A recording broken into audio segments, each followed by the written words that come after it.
సచివాలయ సిబ్బందిపై వేధింపులు ఆపాలని డిమాండ్ చేశారు శ్రీకాకుళం మున్సిపల్ కార్పొరేషన్ పరిధిలోని సచివాలయ ఉద్యోగులు. పని ఒత్తిడితో తమ తోటి సచివాలయ సహచరుడు గుండెపోటుతో వృద్ధి నిర్వాహంలో మరణించడంపై సచివాలయ ఉద్యోగులు ఆవేదన వ్యక్తం చేశారు. ఆయన ఆత్మకు శాంతి కోసం ఓల్డ్ బస్టాండ్ నుండి 7 రోడ్ల కూడలి వరకు ర్యాలీ నిర్వహించారు.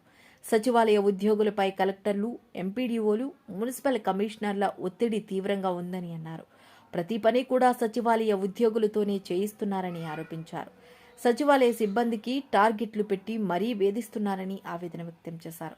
ఉదయం 6 గంటలకు యోగా కార్యక్రమంలో ప్రారంభమైన ఉద్యోగం రాత్రి 10 గంటల వరకు సాగుతుందని, ఎలా ఓ ఉద్యోగి కంటిన్యూగా డ్యూటీ చేయగలరని ప్రశ్నించారు. యోగా పేరుతో బాలింతలు, చిన్నారులు ఉన్న ఉద్యోగులను వేధించడం సరికాదన్నారు.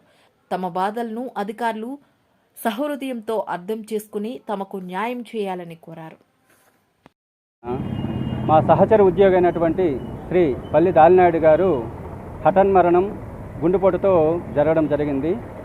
అది ఉదయం 4 గంటలకు జరగడం, అదేవిధంగా ఉదయం 6 గంటలకల్లా మా ఎస్ఎంసీ స్టాఫ్ అందరికీ కూడా, జిఎస్డబ్ల్యూఎస్ అసోసియేషన్ స్టాఫ్ అందరికీ కూడా తెలియడంతో హుటాహుటిన రిమ్స్ రోడ్డుకు తరలించడంతో అక్కడికి వెళ్ళి అక్కడ ఉన్నటువంటి పరిస్థితుల దృష్ట్యా క్రిమేషన్ వరకు అందరూ ఉండి కార్యక్రమం పూర్తి చేయడం జరిగింది.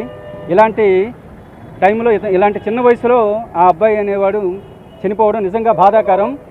ఎందుకంటే అతనికి 32 సంవత్సరాలుగా ఉండి ఒక చిన్న బాబు, సంవత్సరంన్నర అబ్బాయి ఉన్నటువంటి పరిస్థితుల్లో అతను పోషణ పరంగా కానీ అన్నిటి పరంగా మేము సాయం చేయకపోయినా కానీ మా అసోసియేషన్ తరపు నుంచి మరింత బలాన్ని, ధైర్యాన్ని చేకూరుస్తూ అలాగే సంఘీభావంగా తెలియజేయాలని ఈరోజు సాయంత్రం ఇక్కడ క్యాండిల్ ర్యాలీ నిర్వహించడం జరుగుతుంది.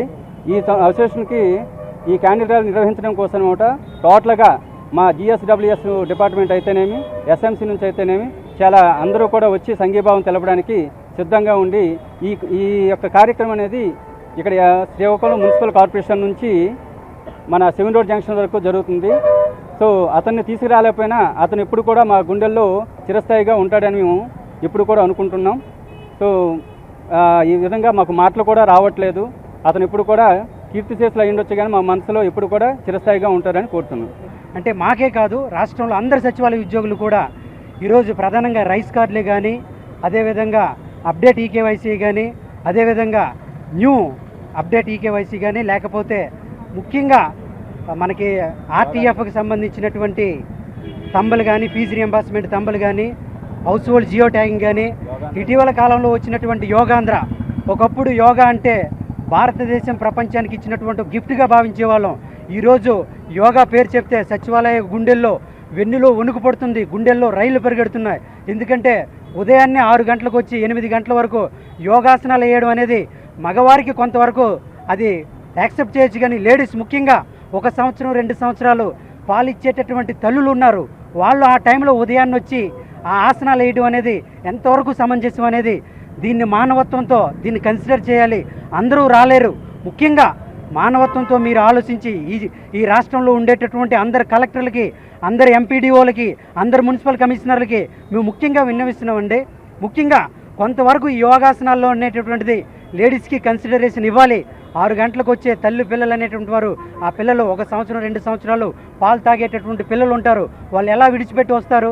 అందరికీ అది సమంజసం కాదు. మగవాళ్ళని రమ్మనండి, అందరం మేము వస్తాం, చేస్తాం, మా వరకు ప్రాబ్లం లేదు. ముఖ్యంగా లేడీసు ఇంటి దగ్గర పని చేసుకోవాలి. చాలా 1,00,000 పనులు ఉంటాయి. అటువైపు ఫ్యామిలీ కానీ, ఇటువైపు ఇది కానీ 1,00,000 కారణాలు ఉంటాయి. ఇవన్నీ కూడా కన్సిడర్ చేసుకొని మాకు కొంతవరకు, కొంతమందికైనా, అందరికీ కాకపోయినా కొంతమందికైనా కొన్ని విషయాల్లో కన్సిడర్ చేయాలని మా యొక్క గ్రామ వార్డు సచివాలయ ఉద్యోగులందరి తరపు నుండి ఈ 1,36,000 సచివాలయ ఉద్యోగుల తరపునందరి నుంచి కూడా ఈ ప్రభుత్వానికి మేము విన్నవించడం జరుగుతుంది. ఈ అవకాశం ఇచ్చినటువంటి మీడియా మిత్రులందరికీ కూడా హృదయపూర్వక ధన్యవాదాలు తెలియజేయడం జరుగుతుంది. అందరికీ నమస్కారం. Thank you.